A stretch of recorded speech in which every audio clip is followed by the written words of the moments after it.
Bismillahirrahmanirrahim. Assalamualaikum warahmatullahi wabarakatuh.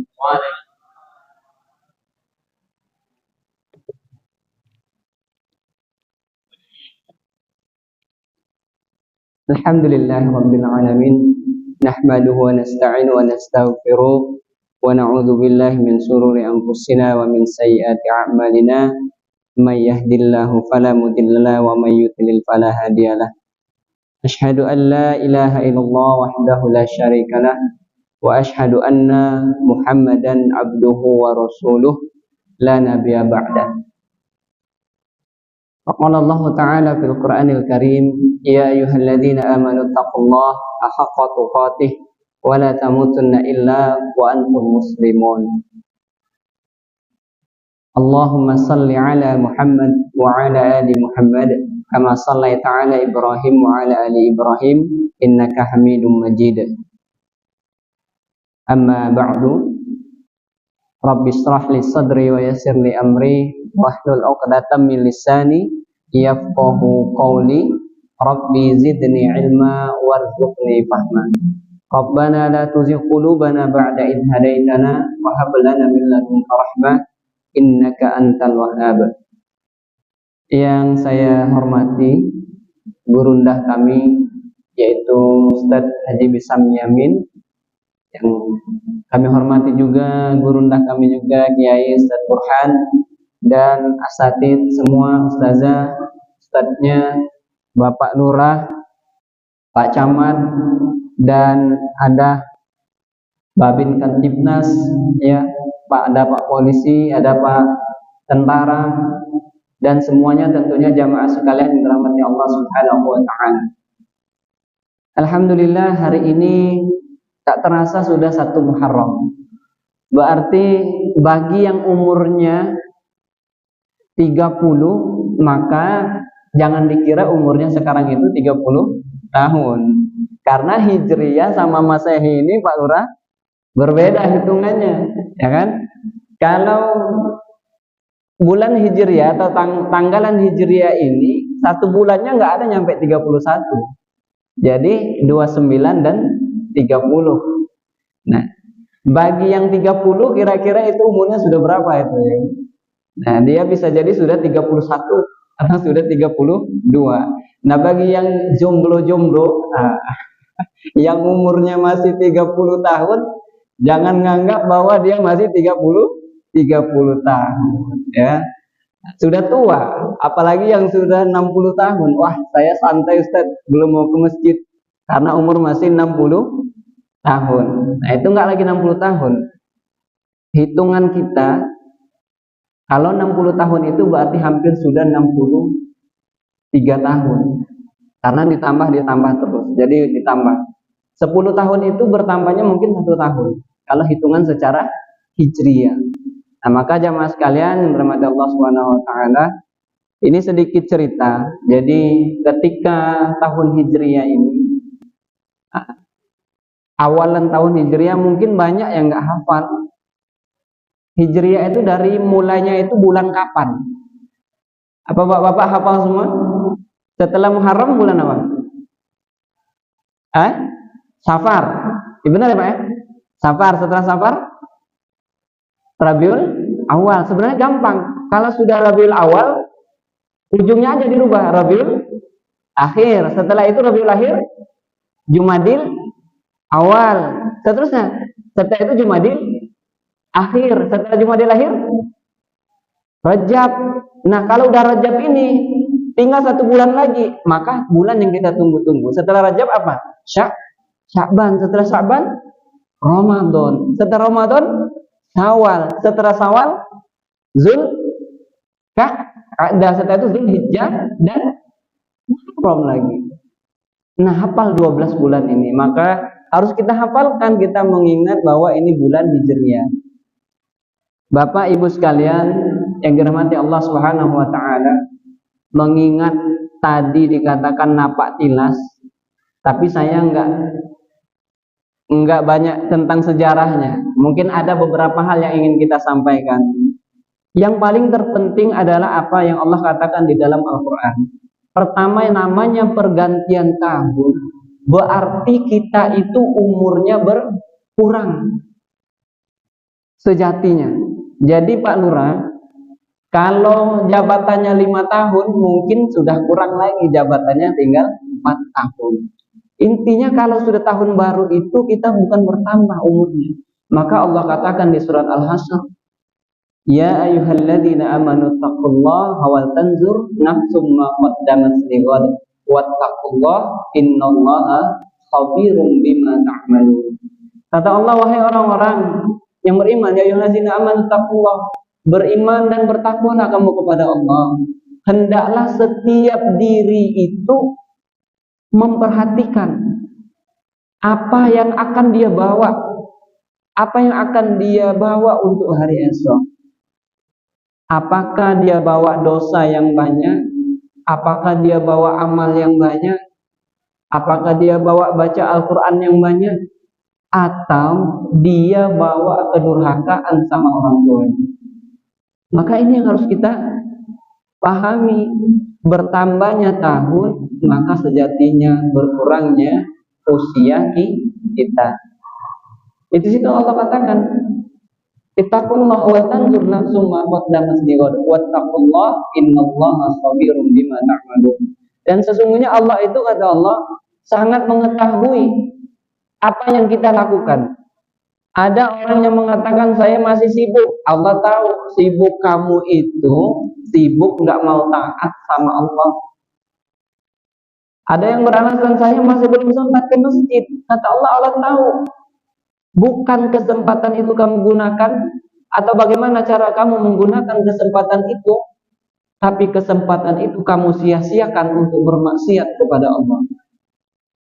Maka kita introspeksi diri di antara tahun yang telah kita lalui. Bapak sekalian, jamaah sekalian dirahmati Allah, tahu tidak Pak?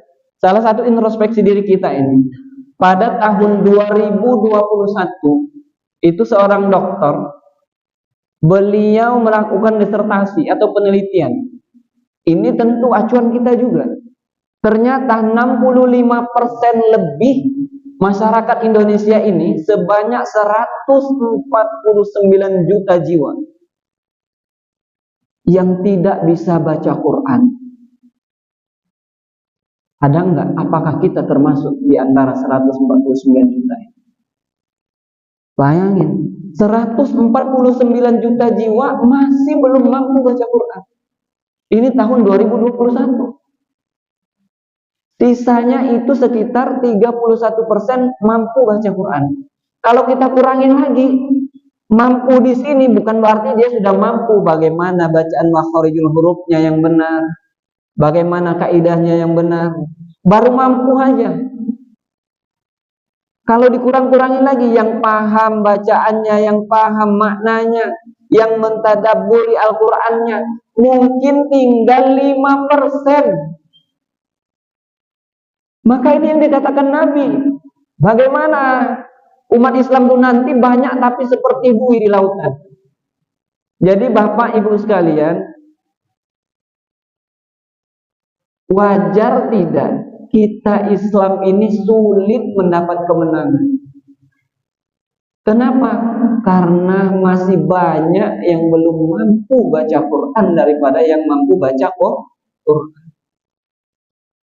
Padahal kata ulama-ulama qiraat hukum Quran itu, baca Quran itu wajib, fardu ain ketika membaca Al-Quran itu dengan kaidah yang benar. Kalau wajib, kira-kira kalau kita nggak baca Quran atau kita tidak membaca Al-Quran dengan benar, itu dosa apa tidak? Dosa. Kalau belum belajar. Tapi kalau sudah belajar, hukum fikihnya berubah lagi. Maka di Imam An-Nawawi dikatakan di kitab At-Tibyan, barang siapa yang baca Qur'annya wa huwa mahirun safawatil kiramil barara, yang dia itu mahir baca Quran, maka dia akan bersama malaikat yang mulia. Jadi Pak Nora, Pak Camat, jadi kalau kita mahir baca Quran, tapi ditafsirkan oleh para ulama yang dinamakan mahir itu apa? bacanya mahir, mengamalkannya dalam kehidupan sehari-hari, dia bawa dalam kehidupan nyata, maka malaikat itu akan bersama kita. Yang namanya malaikat itu mulia. Tapi bagi orang yang terbata-bata, maka Allah akan kasih dia 2 pahala. Nah ini Pak, Ibu, jadi kalau kita itu baru belajar Quran, maka di Masjid At-Taqwa ini kan ada pembelajaran Al-Quran. Kita hidupkan masjid ini, nggak usah jauh-jauh. Kita kan sudah ada wilayahnya masing-masing, sama. Kalau yang di sini sekitaran Masjid At-Taqwa, belajarlah di Masjid At-Taqwa, karena kualitasnya juga sama. Nggak usah cari sampai ke Raja Basah sana, ya kan? Padahal sudah dekat. Di sini ada memfasilitasi. Insya Allah. Maka setiap orang yang belajar Al-Quran dan dia bacanya Bismillahirrahmanirrahim, 2 pahala Pak. 1 terbata-bata, 1 pahala baca Quran. Enak nggak Bu? Bu, enak ya? Enak. Kalau kita baca Quran, belajar dapat 2 pahala. Itulah maha baiknya Allah Subhanahu wa ta'ala. Tapi kalau kita tidak belajar Al-Quran, apa yang akan terjadi? Sholat kita kira-kira sah apa tidak? Lawang baca Al-Fatihahnya salah. Al-Fatihah itu rukun sholat. Alhamdulillahi Rabbil Alamin. Dia baca apa? Alhamdulillahi Rabbil Alamin. Orang ini nggak belajar Al-Quran, nggak pernah datang ke majelis Al-Quran, nggak pernah datang ke halaqah Quran, nggak pernah mendatangi guru Quran. Sah nggak sholatnya? Nggak termasuk dia yang dapat pahala 2 itu. Maka di 1 Muharram ini, di bulan yang mulia ini, yang dimana dikatakan dari jumlah bulan yang 12 ini, ada minha arharum. Jadi arba itu hurum. Ada salah satunya 4 bulan ini yang dimuliakan Allah. Maka ayo dalam momentum bulan yang mulia ini, kita kembali lagi belajar Al-Quran terutama. Ini luar biasa Pak, syafaat Al-Quran ini. Kita introspeksi diri dulu sebelum kita ini. Ayo kita bermuhasabah. Kita hisap dulu diri kita ini. Sudah belum saya ini berinteraksi dengan Al-Quran? Sudah belum saya ini belajar Al-Quran? Apakah hanya sebatas duduk saja di masjid?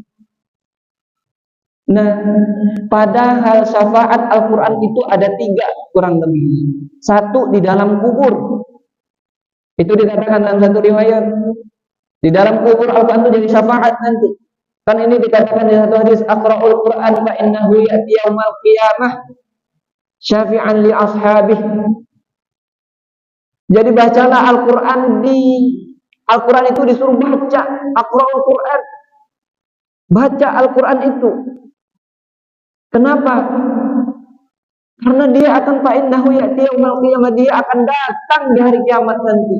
Sebagai apa? Syafaat.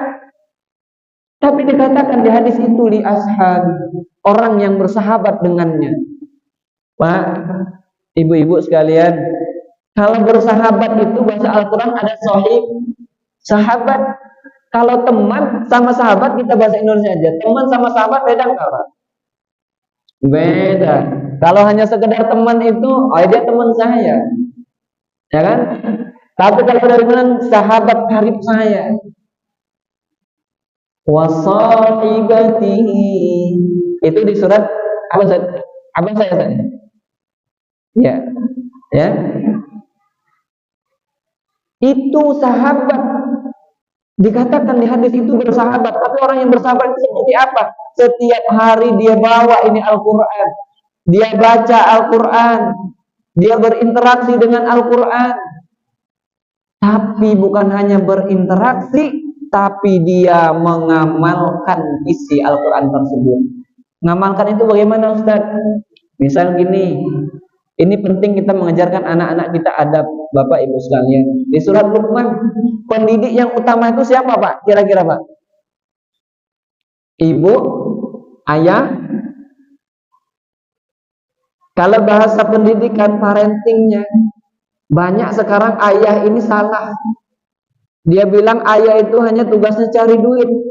Padahal enggak, Pak. Kepala sekolah itu ayahnya. Walaqad atayna Luqmanal hikmata an ishkur lillah wa man yashkur fa innama yashkuru li nafsihi wa man kafara fa innallaha ghaniyyun hamid. Terus lanjut ayat itu. Wa idh qala Luqman li ibnihi wa huwa ya'iduhu ya bunayya la tusyrik billah inna syirka la zulmun azim. Di surat Al-Quran, pendidik yang pertama itu digambarkan oleh Allah laki-laki, ayah. Apa yang diajarkan bapaknya, Pak? Yang pertama kali. Ini hisab untuk kita dalam hari raya tahun Muharram, tahun Hijriah di bulan Muharram ini. Yang mendidik itu bapaknya. Kalau kata Bapak Palembang, bapaknya yang didik itu, bukan mamanya, baik. Menjadi mengari bapaknya. Bapangnya apa? Kalau kata orang Jawa begini, kan? Bapak ke, mama ke mulut yang ini yang didik, ya kan? Apa kata Allah pesan yang pertama Luqman, Pak? Lihatlah. Nah kalau kita sekarang, kalau di sini enggak, insya Allah bapak-bapaknya. Tapi kalau yang di sana-sana itu, fungsinya cari duit aja. Pokoknya bapak yang cari duit, mama yang didik anak-anak. Antarkan dia ke sekolah yang bagus, tempatkan dia di ngaji di at-taqwa. Kalau dia nggak bagus, kita marahin gurunya. Wah, yang cuma 100.000 mau marah-marah sama guru. Ilmu agama, ilmu Al-Quran itu nggak bisa dinilai, Pak. Itu tadi Luqman. Jadi bapak-bapak sekalian, mohon maaf, saya bukan maksud menyinggung, saya hanya mengutip Al-Quran. Karena saya bapak juga. Apa yang didik pertama? Ajarkan anak-anak kita seperti Luqman. Ya bunayya. Bahasa ini ya bunayya, ini bahasa yang sangat lembut, sopan, sayang dia dengan anak-anaknya. Ya bunayya, wahai anakku. Kalau bahasa diterjemahkan wahai. Masya Allah, jazakallahu khairan. Ya bunayya, wahai anakku. Kalau kita katakan wahai anakku, wahai sayangku, kalau kita gimana? Sini. Wah, gitu ya kan. Kalau ini, bapak udah capek-capek. Masya Allah, kita itu. Ibunya, kalau anak, Pak, kita tuh benar cari duit. Tapi dalam pendidikan ada namanya quality time. Waktu yang berkualitas. Jadi kita cari duit terus bolak-balik malam ini. Berikan waktu yang berkualitas. Minimal ba'da maghrib kita ada anak-anak kita, ya bunayya. Wahai anakku, yuk duduk sini, kemari sini. Ngobrol sekitar 5 menit. Lihatin anak-anak kita itu, Pak, ada waktu yang berkualitas. Kira-kira anak kita ini apakah habis maghrib berkualitasnya atau diajak jalan? Nah, maka kita seorang bapak itu harus pintar melihat anak-anak kita. Anak saya ini kalau di rumah aja dia pusing kepalanya. Saya bilangin aja nggak bakal nurut. Oh, ternyata dia ini harus saya ajak jalan, saya bonceng di motor. Sambil bonceng di motor bilang, keliling. Nak, bagus nggak itu masjid? Bagus. Itu nak, kalau kita ke masjid terus, apa yang kakak mau pasti dapat. Itu caranya, walaupun hanya 10 menit. Setelah 10 menit, ada martabak itu, kita beli martabak. Pak, ingat itu anak. Karena kita tahu bahwa anak kita harus diajak jalan. Jangan mentang-mentang kita udah capek, anak itu pokoknya duduk ceramahin aja di situ. Kamu sekolah yang rajin, yang benar, yang baik-baik. Oh, ceramah aja kata anaknya, bapak ini balik-balik ceramah aja kerjaan. Ajak Pak, berikan waktu yang berkualitas. Lihatin kalau ada 4 putra kita, maka tentu metodenya berbeda-beda. Nah ini kita bicara pendidikan ujung-ujungnya. Nah ini karena kita benar-benar ini salah satu hisab kita. Yuk kita introspeksi diri. Ajarkan yang pertama apa? Jangan syirik kepada Allah. Itu Luqman. Jadi Luqman itu mengajarkan anaknya untuk tidak syirik kepada Allah. Ya bunayya la tusyriku billah. Janganlah kau menyekutukan Allah. Didik tauhidnya, Pak. Ingat caranya kalau itu ada permainan. Misal nggak apa-apa kita itu kalau sama anak-anak, bapak-bapak sekalian, jadilah anak kecil. Misal kita ajak permainan. Allah Maha melihat misal semua perbuatanmu. Jadi anak kecil, Pak. Jangan kaku. Jadi bapak kaku amat kalau anak kecil. Tapi sesuaikan. Kalau sudah SMP mulai ajak bersahabat. Ketika SMA benar-benar berteman, maka insya Allah anak-anak yang kita tinggalkan kelak, dia akan menjadi generasi yang kuat, generasi yang hebat. Maka muncullah pemimpin-pemimpin yang siap berjuang di jalan Allah Subhanahu wa taala, yang siap mengemban tugas, siap membangun bangsa Indonesia yang kita cintai ini, siap menjadi pemimpin provinsi Lampung yang kita cintai ini, karena dari didikan ayah ibunya yang luar biasa.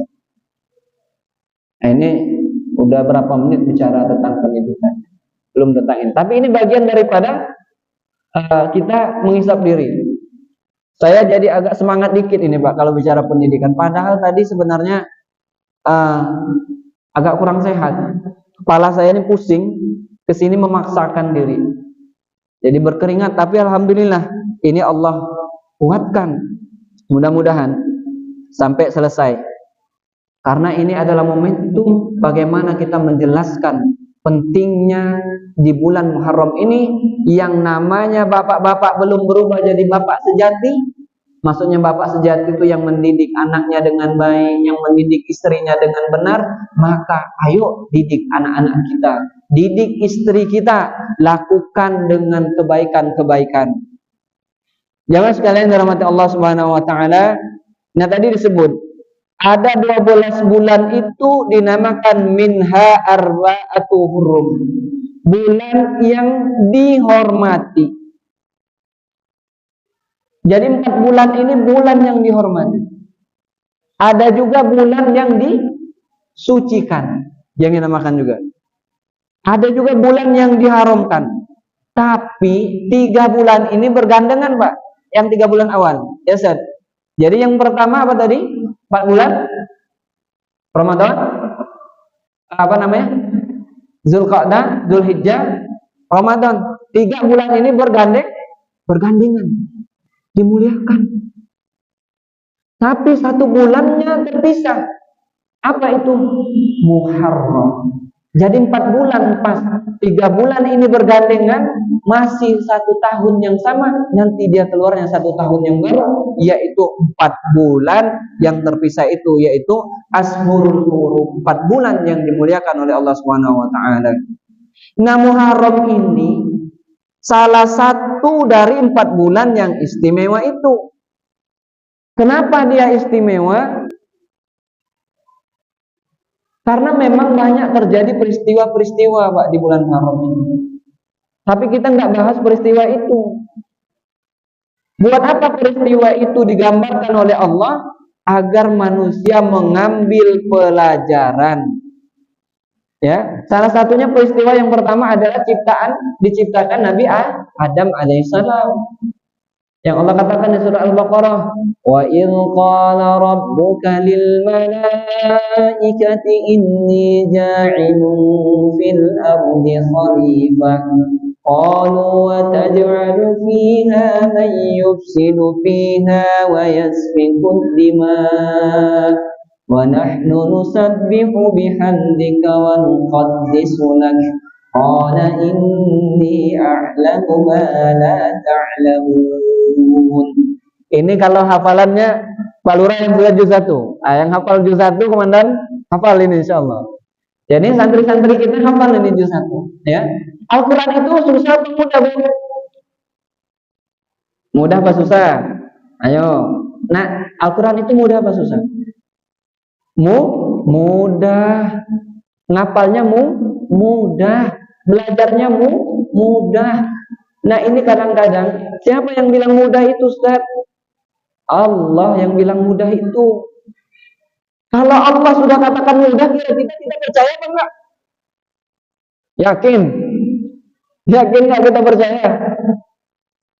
Coba, percaya nggak dengan Al-Quran? Harus yakin, Pak. Allah katakan kalau kita nggak yakin, apa Allah bilang? Wa in kuntum fi raibin mimma nazzalna ala abdina fa'tu bi surah min mithlihi wad'u syuhada'akum min dunillahi in kuntum shadiqin. Apa kata Allah? Hei jamaah Masjid At-Taqwa, bapak-bapak, ibu-ibu, siapapun yang dengar ini, kalau kau ragu dengan Al-Quran itu, semisal Al-Quran itu kau ragukan, buatlah satu surat saja yang mirip dengan Al-Quran itu. Allah tantang kita. Kalau kau nggak percaya dengan Al-Quran ini yang Allah gambarkan di dalam Al-Quran, ajak satu surat aja, kata Allah, ajak semua penolong-penolongmu itu, kawan akrabmu, orang Amerika, orang India, kucu-kucu hotahir itu aja semuanya, ya kan? Orang Mesir, orang Lampung, orang Palembang, ajak semuanya. Kalau nggak cukup manusia itu ajak jin juga. Allah tantang ini 2 kali Allah tantang dengan surat yang sama ini, Pak. Mirip bunyinya. Ajak, kata Allah, buat satu misal saja satu surat Al-Quran ini. Ayo, ada yang bisa nggak buat? Surat pendek aja. Apa yang paling pendek? Surat apa?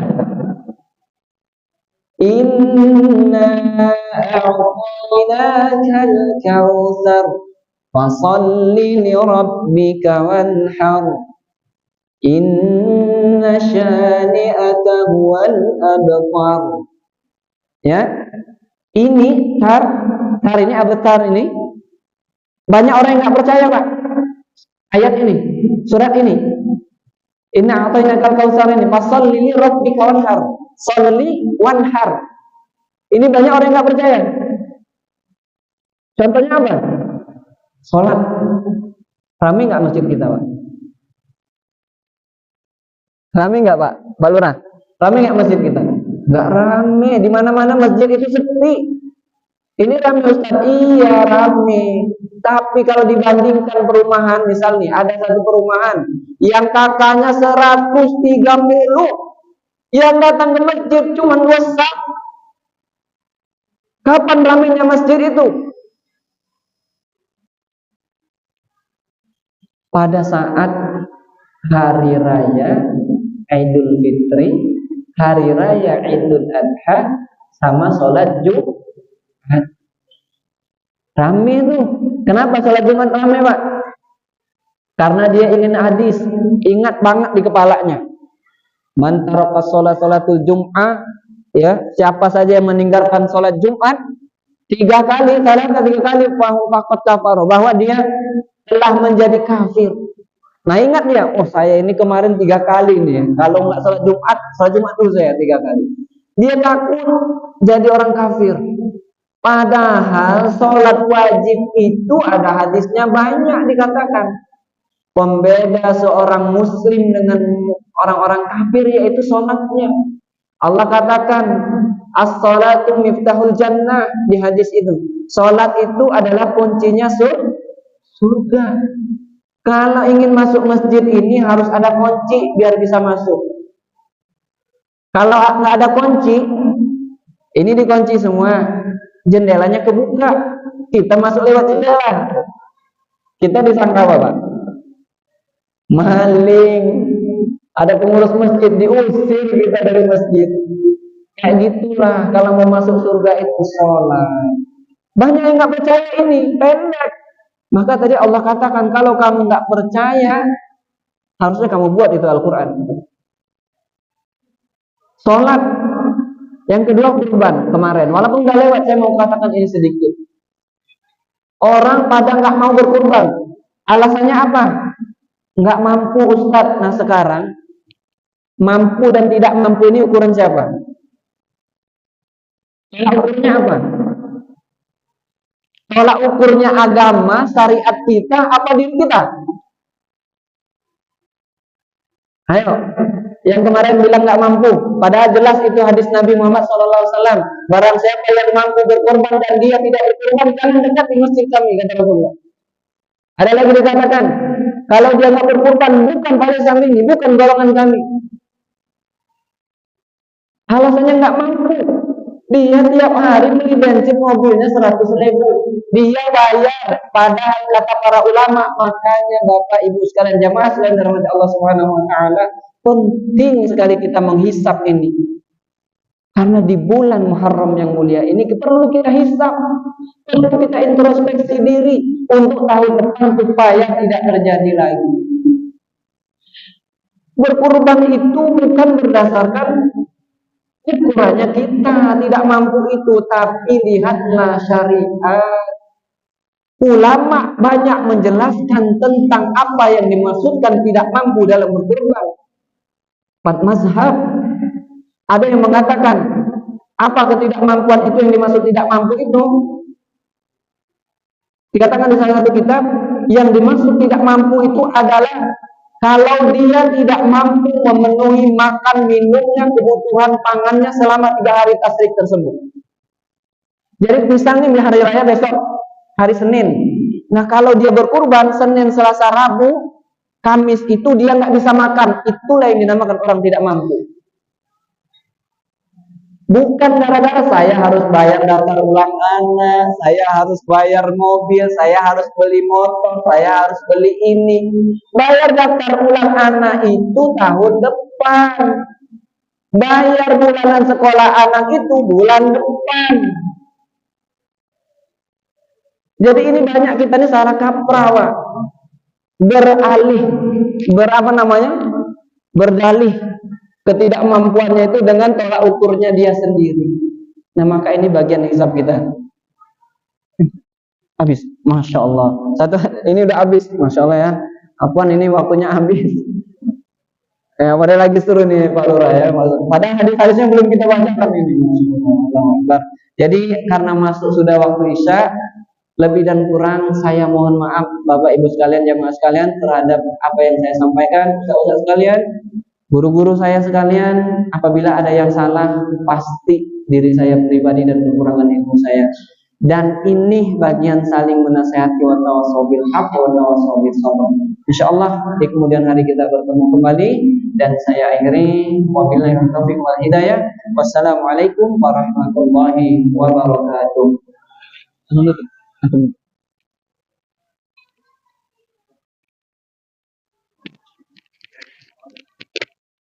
Alhamdulillah, jazakallah. Terima kasih ilmunya Ustaz telah memberikan pencerahan kepada kami semua. Mudah-mudahan, nah ini